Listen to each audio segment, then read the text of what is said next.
नमो नमो प्रणाम। प्रणाम गुरु जी। नमो प्रणाम नमः। गुरु जी, नमो नमः।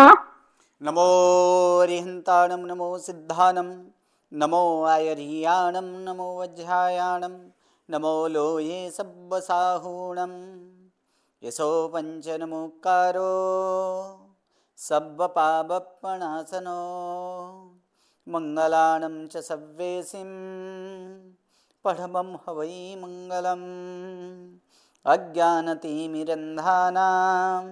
ज्ञानाञ्जनशलाकया नेत्रम् उन्मीलितं येन तस्मै श्रीगुरवे नमः। परम पूज्य पूज्यपाद कलिकाल सर्वज्ञ हेमचंद्र सुरेश्वर जी महाराजा के द्वारा विरचित सिद्ध हेम शब्दानुशासन नामक व्याकरण ग्रंथ और इसी व्याकरण ग्रंथ से उद्धरित पंडित वर्य शिवलाल जी द्वारा रचित हेम संस्कृत प्रवेशिका प्रथमा मध्यमा तथा उत्तमा ऐसे 3 विभागों से विभाजित हेम संस्कृत प्रवेशिका और इसी हेम संस्कृत प्रवेशिका मध्यमा और मध्यमा में हम लोग यहाँ पर द्वितीय गण के क्रियापद की सिद्धि यहाँ पर हम लोग कर रहे हैं। और द्वितीय गण के क्रियापद की सिद्धि में अब आप लोग को एक गृह कार्य के स्वरूप में दिया गया था कि चकास धातु का और चकास धातु का रूप मैं मानता हूँ कि हर कोई बनाकर आएंगे, आ चुके होंगे। और किसी को कोई तकलीफ वर्तमान काल, हस्तन भूतकाल, विद्यर्थ और आज्ञार्थ में चकास धातु के रूप की क्रियापद की सिद्धि में? हाँ जी, नहीं नहीं गुरु जी, कोई बात हो गया। हो चुका है। किसी को कोई तकलीफ है? नहीं गुरु जी। ओके, तो चलिए आगे बढ़ते हैं। यहां पर अब देखेंगे कि सास धातु, सास। हाँ जी, कर्मजम मतलब सभी जीव कर्म से, मतलब किसका कर्म बैकग्राउंड आ रहा कर्म है? से दंडित। किसका बैकग्राउंड? A14 म्यूट कर दीजिए। चलिए अब यहां पर हम लोग देखेंगे कि छठा नंबर नियम, और छठा नंबर नियम में यहां पर है सास धातु के आस। सास धातु में आस है कि नहीं, पहले ये तो निर्णय कर लेते हैं कि सास धातु में आस है गुरु, शाह में आ आस है। है। हाँ, क्योंकि सास अगर किया जाए तो सास कैसे लिखा जाएगा? तो सौ प्लस आस करेंगे तो सास होगा कि नहीं? तो सास होगा। तो सास धातु के जो आस है, आस का व्यंजन से प्रारंभ होने वाले कीत गीत, यहां पर बीत या अबीत यहां पर नहीं लिखा गया है। यहां पर क्या कहा गया है? कीत गीत प्रत्यय पर ईस होता है, अर्थात जो बीत सिवाय के सिद्ध प्रत्यय है वो कैसे हैं? बीत सिवाय के सिद्ध प्रत्यय कैसे हैं? गीत की तरह है कुछ। गीत की तरह है, अर्थात जो अबीत व अबीत शीत वाला है वो तो गीत की तरह है। वहां तो इस आस का ईस तो करना ही है। और कहा जहां कीत आदि हो, जैसे कि यहां पर कहा जाए यज्ञ, तो यज्ञ प्रत्यय क्या है? ये यज्ञ कीत प्रत्यय है। जी गुरु जी। यज्ञ कीत प्रत्यय है। तख्त, तख्त किसका प्रत्यय है? तख्त भूत कुदन का भी है और ननद की तरह भाववाचक नपुंसकलिंग का भी है। हाँ जी, तो ये भी क्या है? ये भी कित प्रत्यय है कि नहीं? तो कित जी गुरु जी। प्रत्यय है। फिर त्वा प्रत्यय, तो त्वा प्रत्यय किसका है? त्वा प्रत्यय संबंधक भूत कुदन संबंधक भूत कृदंत, ये भी कित प्रत्यय है कि नहीं? ये भी है। कित प्रत्यय है। फिर तवक तवक्तु, तो तवक तवक्तु किसका प्रत्यय है? कर्तरी भूत कुदन का। हाँ, कर्तरी भूत कुर्दंत का जो है कि ये सारे जितने भी सिर्फ यहां पर जो अविकसित है उसमें ही इस करना है ऐसा नहीं है। कीत प्रत्यय होने पर भी क्या होगा? इस होगा। किसका इस होगा? तो सास धातु में रहा हुआ जो आस है, इस आस का क्या हो जाएगा? ईस हो जाएगा। अर्थात अब सास के बदले धातु क्या होगा? कित गित प्रत्यय पर शीस होगा कि नहीं? जी गुरु जी। तो उस समय धातु क्या बन जाएगा? तो शीस बन जाएगा। ये एक नियम हम, चलिए यहां पर हम लोग देखेंगे। अब देखिए कि और क्या है यहां पर तबक तबक्तु इत्यादि में। तो इत्यादि में यहाँ पर कीत गीत प्रत्यय पर तो ये तो इस होता ही है। दूसरा तो यहाँ पर 7वां नंबर नियम कहा गया है कि सास अस हन, ये तीन धातु जो है, इन तीन धातुओं का आज्ञार्थ द्वितीय पुरुष अर्थात मध्यम पुरुष एक वचन में क्रमशः क्या होता है, सास का साधी, अस का एधी और हन का जही होता है। ये स्वतः सिद्ध है। स्वतः सिद्ध मतलब ये कोई नियमों से नहीं हुआ है, ये इसका होता है मतलब होता है। इसकी सिद्धि किस प्रकार से होता है वो यहाँ पर नहीं पूछना है, ठीक है। ये सास का साधी हो जाता है, अस का आधी एधी होता है और हन का क्या होता है, जही होता है। कहाँ, आज्ञार्थ मध्यम पुरुष एक वचन। मध्यम पुरुष एक वचन का प्रत्यय क्या है, आज्ञार्थ मध्यम पुरुष एक वचन का प्रत्यय ही है। तो ही प्रत्यय जो है उस ही के बदले वहां पर क्या, तो डायरेक्ट ये रूप फिक्स है।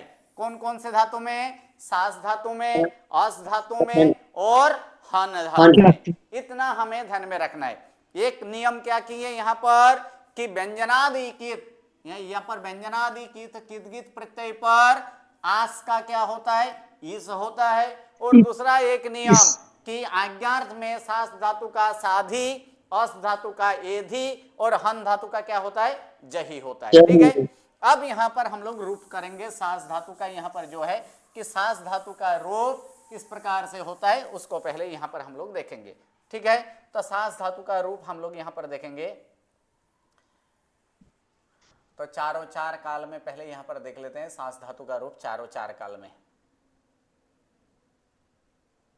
तो देख लीजिए कि पहले तो हम लोग क्या करेंगे, तो पहले जहां विकसित का कार्य कर लेते हैं। कित गीत में तो इस प्रत्यय लगेगा, आस का इस होगा ना, लेकिन जहां विकसित है वहां तो आस का आस ही रहेगा। तो यहाँ पर जितने भी बीत हैं उस बीत का कार्य सर्वप्रथम कर लेते हैं। तो बीत का कार्य कहाँ, तो वर्तमान काल में उत्तम पुरुष, मध्यम पुरुष और अन्य पुरुष एक वचन के प्रत्यय कैसे हैं, परस्मै पद में ये बीत प्रत्यय है, ठीक है। उसी प्रकार हस्तन भूतकाल के भी कि क्या होगा, उत्तम पुरुष एक वचन, द्विवचन और बहुवचन के प्रत्यय, उत्तम पुरुष, मध्यम पुरुष और अन्य पुरुष एक वचन, वो भी के क्या है, बीत प्रत्यय ही है, ठीक है। और आज्ञार्थ में उत्तम पुरुष एक वचन, द्विवचन, बहुवचन और अन्य पुरुष एक वचन, इतना हमें इतना क्या है कि विकसित। तो इन सब का कार्य कर लेते हैं। इसमें कुछ नहीं करना है, सिर्फ प्रत्यय जोड़ना है। सास धातु में मी जोड़ेंगे तो बोलिए क्या होगा, तास्मी। सही है। सास धातु में सी जोड़ा जाए तो तासी। अगर ती जोड़े तो सास्ती। इसमें कुछ करना है कि मात्र प्रत्यय ही जोड़ना है, मात्र प्रत्यय जोड़ना, प्रत्यय जोड़ना है और कुछ नहीं करना है। तो ये तो हो गया, ठीक है। अब आते हैं हस्तन में। हस्तन के पहले इसको देख लेते हैं, आज्ञार्थ को देख लेते हैं, ठीक है। आज्ञार्थ में अगर देखें आनी जोड़ेंगे तो सासानी, सासानी, आम जोड़े तो सासानी, आम जोड़े तो सासानी। और ये तो स्वयं सिद्ध है, स्वयं सिद्ध है कि नहीं जी, इसको तो सिद्ध करना ही नहीं है, किसका साधी आदेश ही होता है। तो ये तो स्वयं सिद्ध है, तो इसलिए इसको भी यहाँ पर देख लिया साधी। और तू यहाँ पर तू लगेगा तो फिर क्या होगा, सास्तु, ठीक है। अब रहा हस्तन में। तो हस्तन में, हस्तन के यहाँ पर नियम क्या है कि धातु के पूर्व में अ लगाना है। तो ये तो धातु के पूर्व में अ तो लगेगा ही, और अ लगाने के बाद प्रत्यय लगाना है। पहले अम प्रत्यय लगाएंगे तो क्या हो जाएगा, असासम। और ये दो जो नियम है, ये दो, इन दोनों में 10, 6 और 10, 7 का प्रयोग करना है। याद है ना, 10, 6, 10, 7। क्योंकि व्यंजनादि प्रत्यय के बाद हस्तन, मध्यम पुरुष एक वचन, जो स प्रत्यय का क्या होता है, वहां पर लोप होता है। और धातु के अंत में स द के ध हो तो उसका विकल्प से क्या होता है, र होता है, ठीक है।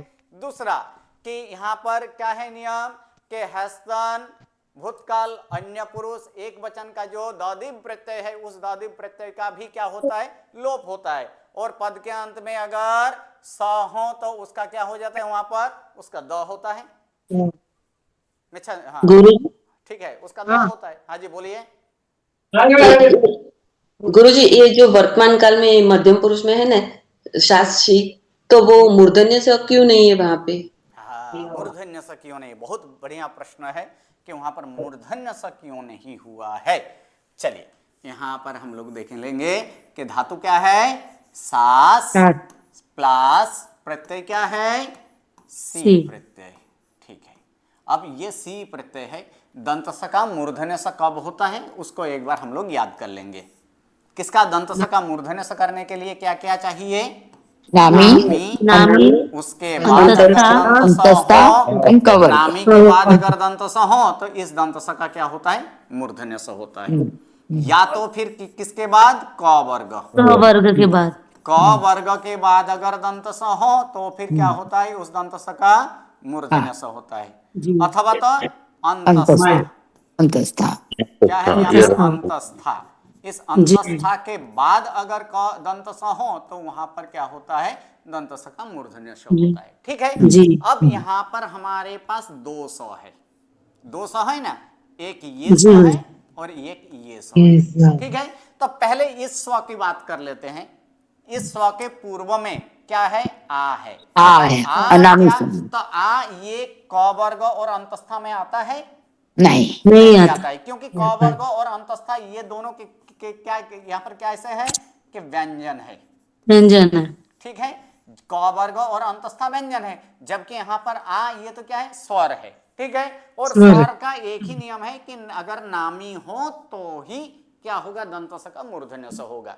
अब आ नामी में आता है कि नामी अनामी में आता है, अनामी में आता है। अनामी में आता है, क्योंकि नामी स्वर कितने, 12 है ना, 12 है। तो इन 12 में ये आ आता है, नहीं आता है, नहीं आता। इसलिए इस दंत स का तो मूर्धन्य स होगा ही नहीं। ठीक है, चलिए अब बाकी रहा इस स्व का। ठीक है, तो इस स्व के पूर्व में क्या है तो वो देख लेते हैं। इस स्व के पूर्व में दंत स ही आता है, क्योंकि सी है तो सी का विश्लेषण कीजिएगा तो क्या होगा, स प्लस ई, तो यहाँ पर सी होगा ना, और उसके पूर्व में यहाँ पर सास धातु का क्या आता है, दंत स आया हुआ है ना। अब देखिए कि ये इस दंत स का जो है, इस दंत स का होगा कि नहीं। क्या ये नामी स्वर है, तो ये तो स्वर ही नहीं है, ये क्या है, व्यंजन है।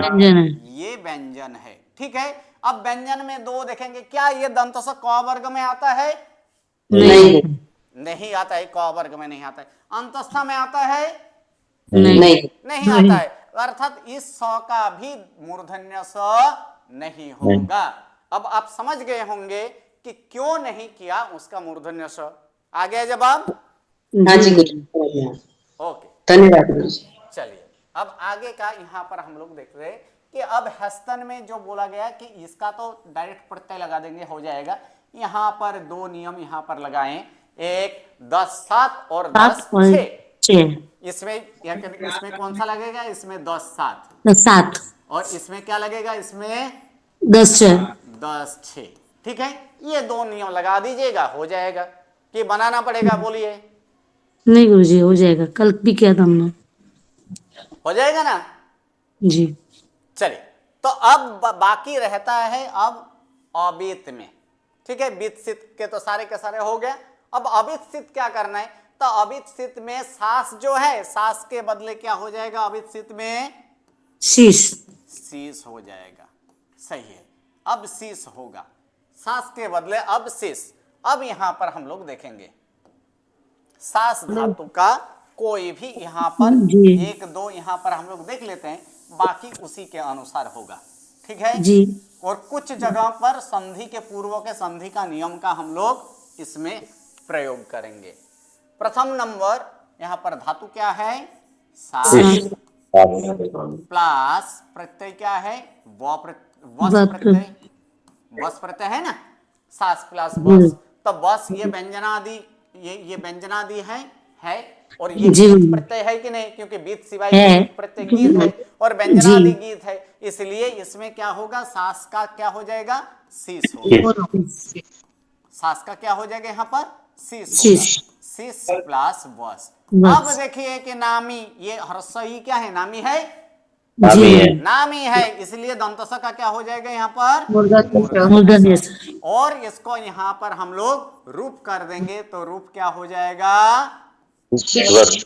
सिस शिशु। वस स का का विसर्ग। का विसर्ग, विसर्ग, शिशु। अर्थात रूप क्या होगा यहाँ पर, शिशु। शिशवः। उसी प्रकार मस प्रत्यय लगे तो उष्मः। उष्मा। स्मः। अब आते हैं थस प्रत्यय, ठीक है। तो थस प्रत्यय में यहां तक तो सिस तो करना ही है कि करना नहीं है, करना है। करना है ना। तो सिस जी। प्लस अब आएगा यहाँ पर कौन सा प्रत्यय है, थस। थस। तो अब यहाँ पर एक नियम हम लोग देखेंगे, जी। ट वर्ग जब मूर्धन्य जब से या ट ट वर्ग के साथ जुड़े तो उसके स्थान पर, अर्थात साथ ट में वर्ग के स्थान पर क्या होता है, ट वर्ग होता है। वर्ग हो जाता है। तो जी ये गुरुजी। त वर्ग का कौन सा अक्षर है, सेकेंड अक्षर तो ठ दूसरा बनेगा। अक्षर है। तो फिर ट वर्ग का दूसरा अक्षर यहाँ पर क्या होगा, ठ। थ शिष्ठ। हो जाएगा। अर्थात थस के जगह या थ के जगह क्या होगा, थस के जगह थस हो जाएगा, थस। और रूप क्या हो जाएगा यहाँ पर, शेष शिष्ठ। श्रेष्ठस सकार र का विसर्ग। विसर्ग, अर्थात क्या हो जाएगा यहाँ पर रूप, शिष्ठ। अब जब थ प्रत्यय लगे तो शिष्ठ। शिष्ठ, सही है। अब तस प्रत्यय लगे, यहाँ पर थस लगे तो ठस हुआ, लेकिन तस प्रत्यय लगे तो फिर त की जगह ट। तो हो जाएगा, यानी तब रूप क्या हो जाएगा, शिष्ट। शिष्ट। ठीक है।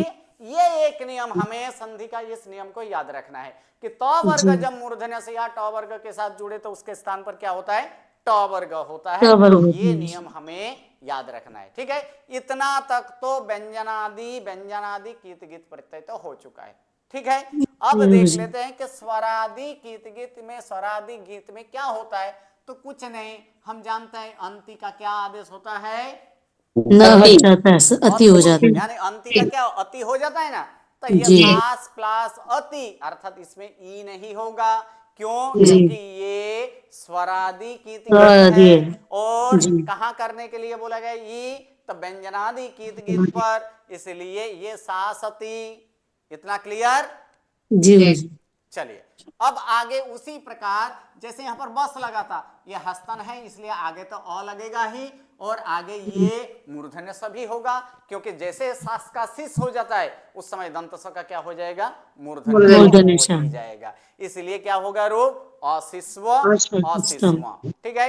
इसमें तम प्रत्यय है, तो त आया तो त के जगह क्या होगा, ट होगा, जी। तो उस समय अशिष्टम क्या हो जाएगा, अशिष्टम। टम हो जाएगा, अर्थात रूप क्या हो जाएगा, अशिष्टम अशिष्ट। अशिष्टम। और ताम प्रत्यय लगे तो फिर क्या होगा, अशिष्टम, अशिष्ट।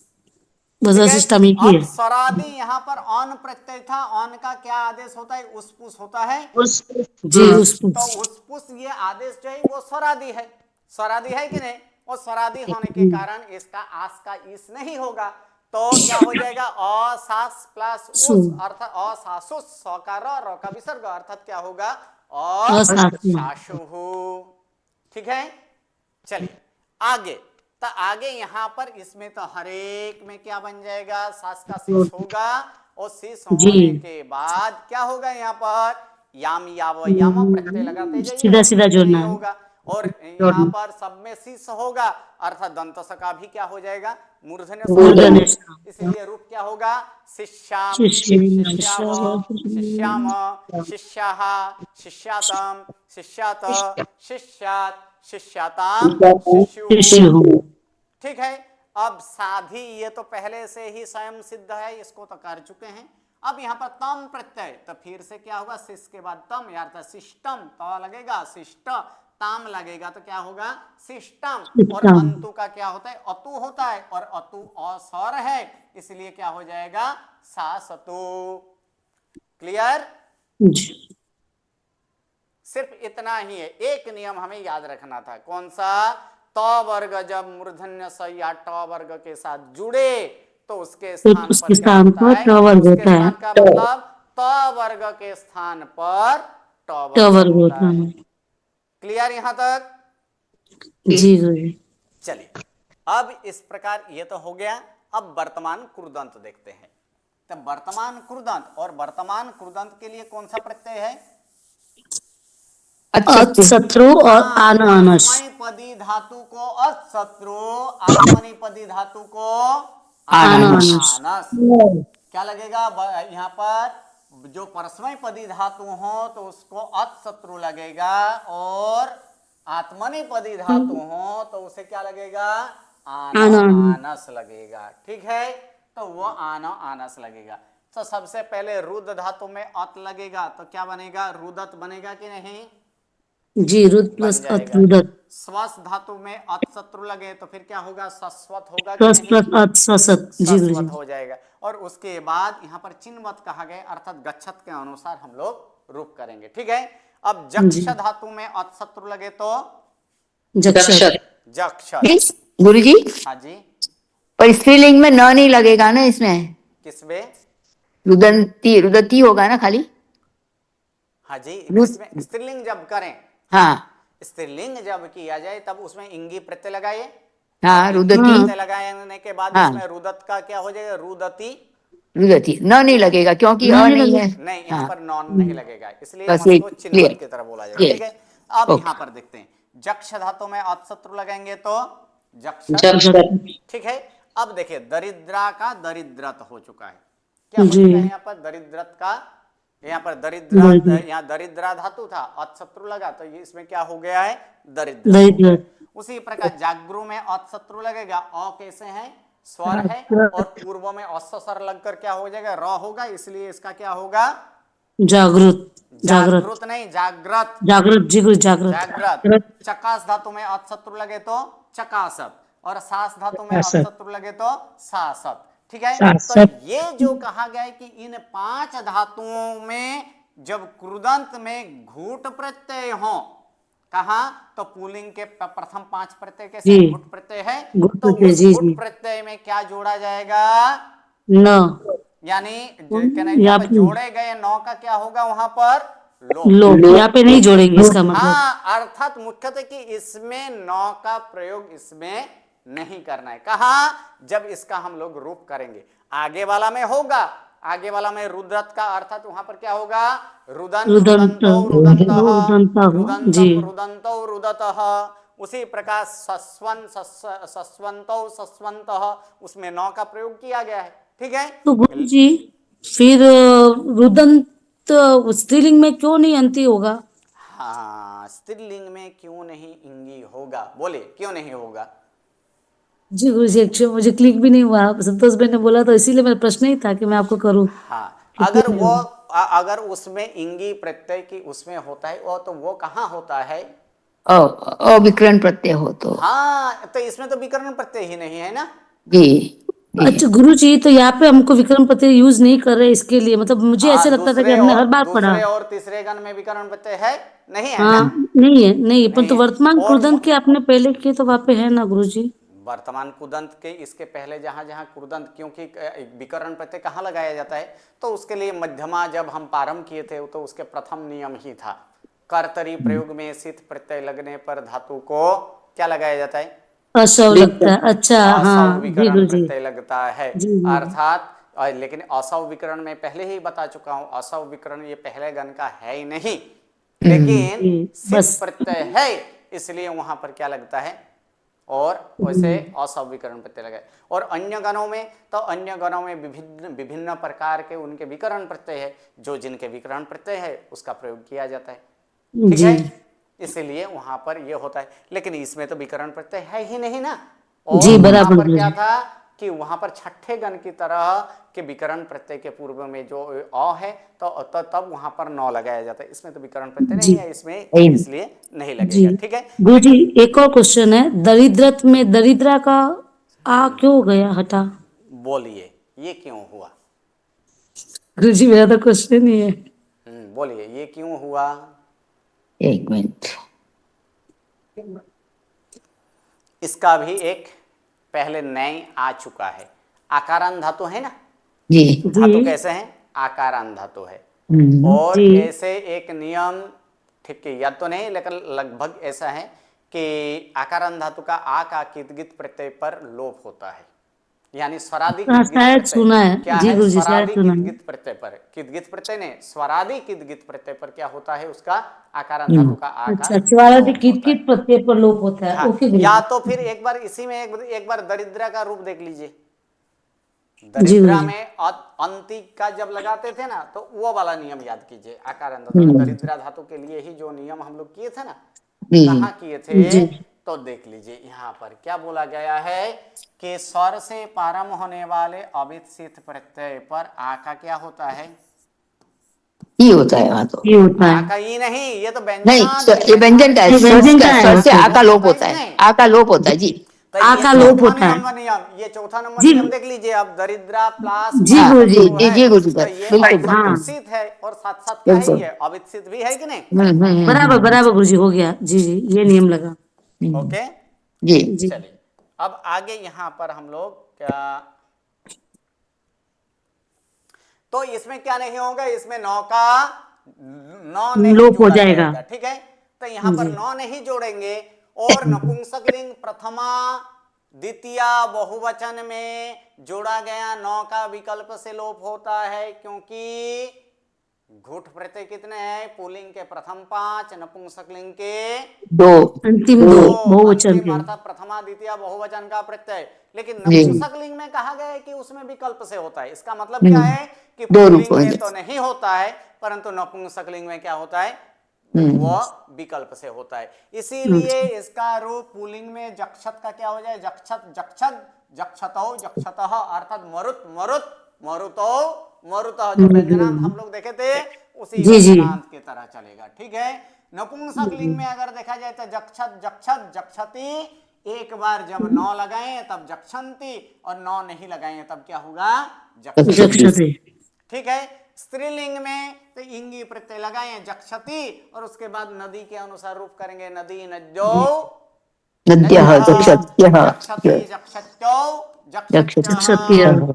ठीक है। अब कर्मणि प्रयोग, तो कर्मणि प्रयोग में तो विकरण प्रत्यय फिक्स है कि नहीं। जी यज्ञ। विकरण प्रत्यय वहां तो फिक्स है, तो फिक्स है तो अर्थात उसमें यक का प्रत्यय लगेगा ही। जैसे कि इसमें कौन सा धातु है, अद धातु, तो जी अद धातु में यक प्लस ते, अर्थात क्या हो जाएगा, अद्यते, अद्यते ठीक अद्यते। है। तो इसमें क्या धातु है, प्राण।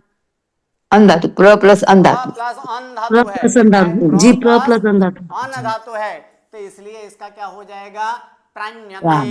अब इसमें प्राण्यते। चकास है, चकास प्लस यक्य प्लस ते, अर्थात क्या होगा, चकाश्यते। चकाश्यते। तो इसमें तो क्योंकि कर्मणि का विकरण प्रत्यय फिक्स होता है, ठीक है।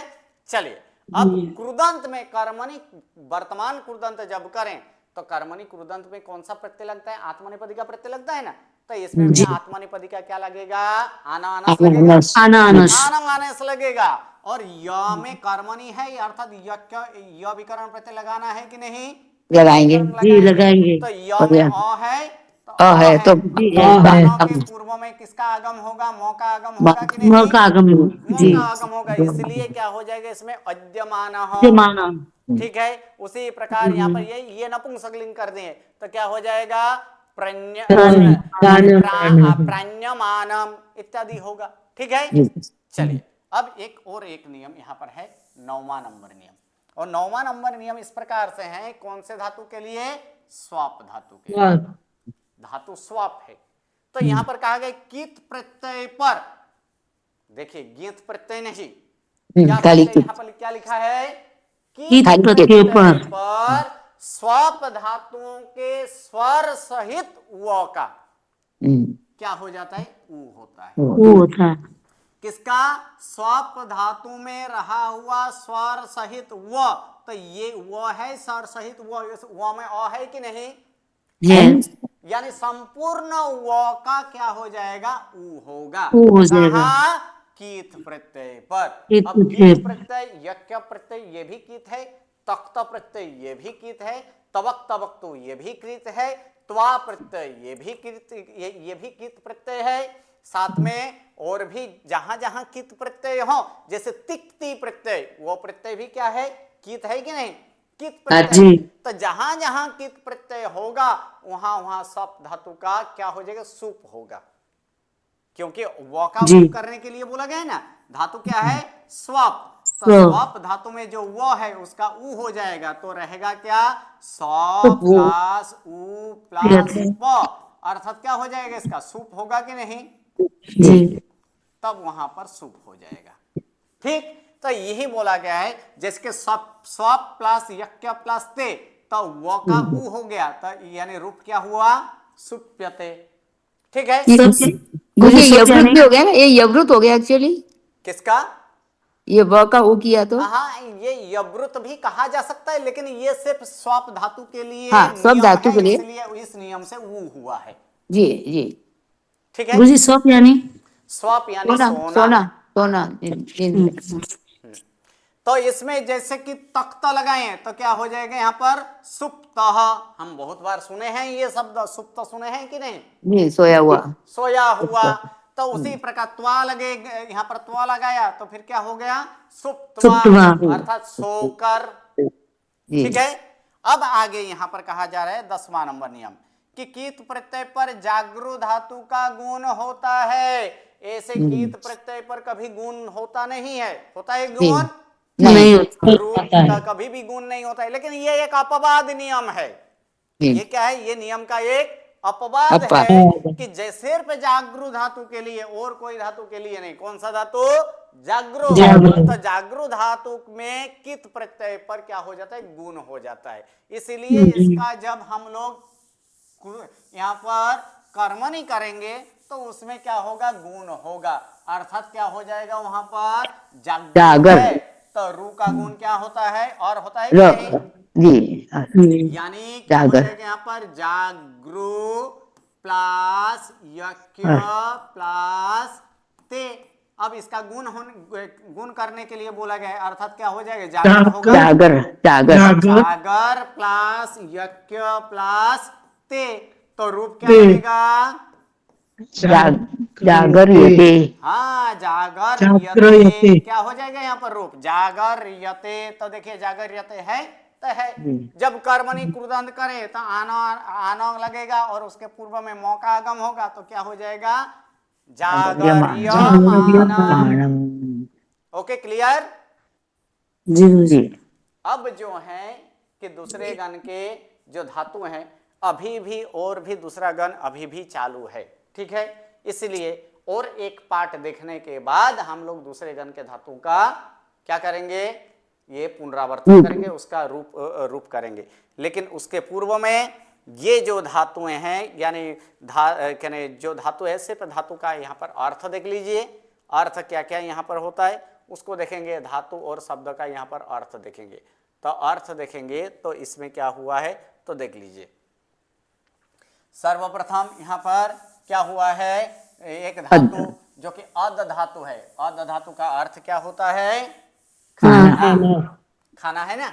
अद धातु का अर्थ यहाँ पर खाना। अन्न धातु है, अन्न धातु का अर्थ क्या होता है, जीना। प्लस अन्न उपसर्ग सहित धातु है, तो उसमें तब उस समय अर्थ क्या होता है, प्राण धारण करना।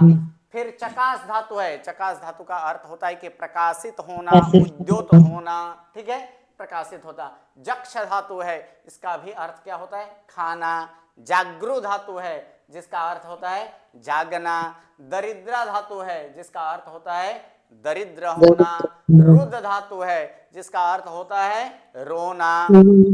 फिर आगे यहाँ पर देखेंगे सांस धातु, अर्थात शासन करना, आदेश देना, आज्ञा करना।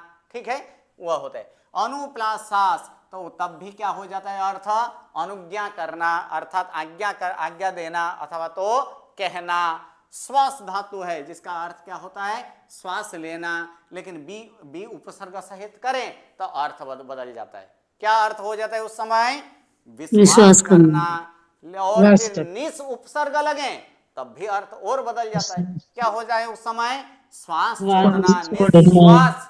हम कहते हैं कहने के उच्छ्वास और निश्वास, ये कहा जाता है कि नहीं जी। उच्छ्वास का मतलब क्या होता है, लेना लेना। और निश्वास का मतलब छोड़ना। ना, यानी श्वास छोड़ना। नी प्लस श्वास क्या हो जाएगा, निस प्लस श्वास, यानी श्वास छोड़ना। और फिर आ उपसर्ग के साथ लगे तो और अर्थ बदल जाता है।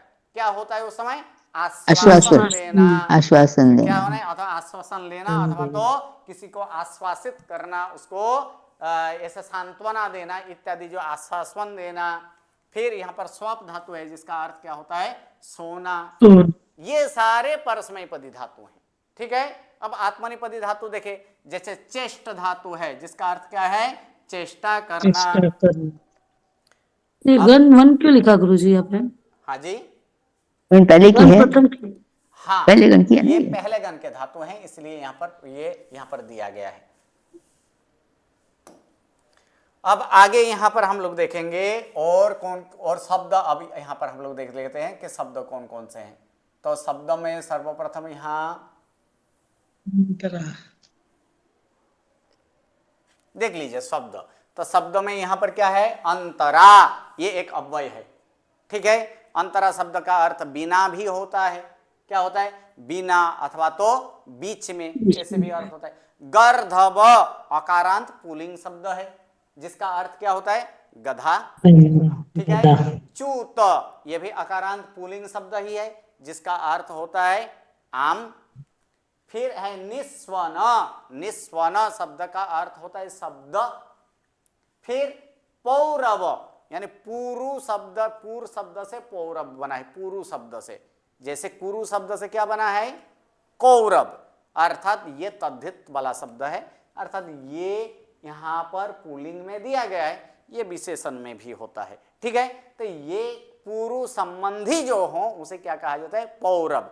जैसे कुरु संबंधी हो उसे क्या कहा जाएगा, कौरव। हम कौरव कहते हैं कि नहीं जी, तो कौरव है। उसी प्रकार यहाँ पर पुरु का क्या हुआ है, पुरु राजा संबंधित, यानी पुरु राजा के जो भी पुत्र हैं उनके वंशधर जितने हैं वो सारे के सारे को क्या कहा जाता है, पौरव। ठीक है, उसी प्रकार भाग धातु है, अर्थात पौरव यानी कौन, यहाँ पर कौन समझना है, राजा दुष्यंत। ठीक, आगे भाग, भाग का अर्थ भाग भी होता है और भाग्य भी होता है। लोहकार, यानी लोहकार अर्थात क्या होता है, लोहार। फिर वर्ग, वर्ग अर्थात समान व्यक्तियों का जो समूह है उसे क्या कहा जाता है, वर्ग कहा जाता है। फिर शेष, शेष का अर्थ होता है बचा हुआ। ज्योतिष, यह सकारांत नपुंसकलिंग शब्द है और जिसका अर्थ होता है ज्योति अथवा तो प्रकाश। ठीक है, भस्त्रा, भस्त्रा शब्द का अर्थ होता है धमन, भस्त्रा शब्द का अर्थ होता है धमन। इसका प्रयोग कहाँ होता है, भस्त्रा शब्द का प्रयोग अथवा भस्त्रा का उपयोग कहाँ होता है, और अथवा कौन करते हैं, इस भस्त्रा का उपयोग कौन करते हैं। अभी तो बहुत सारे मशीनरी आ गए हैं, इसलिए इसका वाद्य बजाने वाले, वाद्य बजाने वाले नहीं, लोहार तो लोखंड का काम लुहार करते हैं। ओके, क्या करते हैं, लुहार, क्योंकि पहले के अच्छा वो धमनी, धमनी वो जो पंपिंग की, ओके, वो जो धमनी होता है ना, उस धमनी को ही क्या कहा जाता है, भस्त्रा कहा जाता है। ठीक है, अभी वो तो गांव में है, लेकिन बाकी तो अभी जैसे कि मान लीजिए क्या बोला जाता है, जैसे कोई चाकू हो या तो फिर किसी लोहे को गर्म कर कर उसका कुछ चीज और बनाना हो, तब लुहार क्या करता है कि भट्ठी में और उसे क्या करता है, उसको तेज करने के लिए, उसको तपाने के लिए उस भस्त्रा का प्रयोग करते हैं। और वो एक बार भस्त्रा एक बार खुलता है, एक बार बंद होता है, खुलता है, बंद होता है, जी, पंपिंग जैसा होता है। जी गुरुजी, तो ये जो पंपिंग की जो जैसे तरह हो, तो यही है कि भस्त्रा ज्यादातर वो लोहार करते हैं। अभी भी गांव में ये सब प्रचलन है, लेकिन बाजार में ये सब नहीं मिलता है, क्योंकि बाजार में तो बना बनाया हुआ मिल जाता है। तो यहाँ एक खराब हो गया तो उसको कौन ठीक कराता है, उससे अच्छा तो क्या करेंगे, नया ले लेंगे। इसलिए ये देखने बाजार में नहीं मिलता है, या तो शहर में नहीं मिलता है ज्यादातर। फिर शब्द क्या है, मानुषी, यहाँ भी मनुष्य की स्त्री, उसे क्या कहा जाएगा, मानुषी। फिर वसुमती, वसुमती शब्द जो है, तो वसुमती अर्थात यहाँ पर पृथ्वी, क्या अर्थ करना है, पृथ्वी। अथवा अगर नाम में लिया जाए तो नाम में भी है, कौन, चंदना का नाम क्या है, वसुमती था कि नहीं जी, तो वो चंदना भी वहां पर वसुमती नामक स्त्री भी हो सकते। विश्वसनीयता, इसमें तातल प्रत्यय लगा है। तातल प्रत्यय किसका है? तद्धित का है, हम लोग प्रथमा में देख चुके हैं। अर्थात विश्वसनीयता अर्थात विश्वास करने योग्य। फिर सूच, सूच शब्द चकारांत शब्द है, जिसका यह स्त्रीलिंग शब्द है, जिसका अर्थ होता है शोक। ठीक है। तरल, तरल शब्द का अर्थ होता है चंचल अथवा तो देदीप्यमान। फिर इसमें दुर्विनीत, विनीत अर्थात विनय वाला। ठीक है। कभी कभी ऐसे भी मिलता है शब्द देखने, सुविनीत, तो वहां पर क्या होगा? वहां पर विनय वाला, अच्छे विनय विनय वाला, जो, हाँ, जो सम्यक अच्छा विनय वाला, विनय करें तो उसे क्या कहा जाएगा? सुविनीत। और तो उसका उल्टा है यहाँ पर दुर्विनीत, अर्थात क्या होगा? अविनय, खराब खराब विनय वाला। अविनय करने वाला, अर्थात जो अविनय, जो विनय नहीं करता है, अर्थात खराब विनय मतलब वो जो विनय ही नहीं करता है, नहीं होगा ना। अर्थात क्या हुआ यहाँ पर? अविनयी। ठीक है। दीप्तिमान, यहाँ पर दीप्ति शब्द है, दीप्ति शब्द का अर्थ होता है प्रकाश। ठीक है। उसमें मतमतु लगा, क्या लगा है? मतमतु। और मतमतु लगकर उसमें क्या होगा? मतमतु कब लगाया जाता है? बाला अर्थ में लगता है कि नहीं? जी, बाला अर्थ में, बाला अर्थ में। तो उसी प्रकार दीप्ति शब्द का अर्थ होता है कि चमकना। क्या होता है वहां पर? यानी चमक होता है। तो चमक वाला जो हो तो वो क्या है? दीप्तिमान। अर्थात यहाँ पर क्या है? यहाँ पर चमकना यानी चमकता, ऐसे। फिर पत्रल, पत्रल अर्थात पत्ते यानी पत्तों वाला। फिर फलित अर्थात फल वाला। फिर मुग्ध, ये सारे के सारे विशेषण है। मुग्ध अर्थात भोला। अब शासित्रु, तो इसमें सास धातु है। कौन सा धातु है? सास, सास धातु है। अभी अभी हम लोग सास धातु देखे थे, जी गुरु जी, और उसमें त्रुच लगा। जी त्रुच लगा, तो शासित्रु शासन करने वाला। जैसे त्रु लगा तो वो भी व्यंजनादि कित गित हुआ कि नहीं? जी गुरु जी। तो व्यंजनादि प्रत्यय, इसीलिए यहाँ पर क्या हो जाएगा? उस समय ई लगेगा। तो ई लगने के कारण उसमें क्या हो गया है? वहां पर ई लगा है, शासित्रु अर्थात शासन करने वाला, जो आज्ञा देने वाला है अथवा शासन करने वाला, ये शासित्रु है। अब आगे की जो वाक्य है वो सारे वाक्य देख कर आइएगा, बनाकर आइएगा। नेक्स्ट क्लास में हम लोग वाक्य अनुवाद देखेंगे। जी गुरु जी, त्रुच और त्रुन में कितना सा फर्क है? ऐसे तो स्वभाव से समझ में है तो थोड़ा सा ही फर्क, लेकिन त्रुच और त्रुन कहाँ लगाना है वो हम प्रथमा में बात कर चुके हैं। जी गुरु जी, क्या है वो? तो गुरु जी जब समझने की बात आती है तो थोड़ा कंफ्यूज हो जाता है। अनअनट भी गुरु जी, अनअनट, मेरा क्वेश्चन है, त्रुच की तरह अनअनट के रूप बनते हैं। यानी कि जैसे शासन करने वाला वगैरह सब बोलते हैं, वैसे ही रक्ष के सब इनके साथ जुड़ता है, तो रक्षण करने वाला या खेलने वाला, ऐसे सब बनेगा। उसमें रक्ष धातु में त्रु लगेगा, रक्षित्रु बनेगा, तब रक्षण करने वाला होगा। लेकिन और अनअनट लगाएंगे तो गुरु जी, अनअनट लगाएंगे तो वो भाववाची नपुंसकलिंग नाम बनता है। जी, भावों से भाववाची है उसमें, उसका तो फिर वो क्या करने, वहां पर उसका भाव व्यक्त करना। जैसे कि मोर का नाच नाचना। जी गुरु जी, रमन का अर्थ क्या हुआ फिर गुरु जी? रम प्लस अन लगेगा तो? हाँ, रमन, तो रम धातु का अर्थ क्या है? खेलना, आनंद, हाँ, खेलना इत्यादि करना, जो ये जो है, तो उसके भाव जिसमें हो उसे रमन कहा जाता है।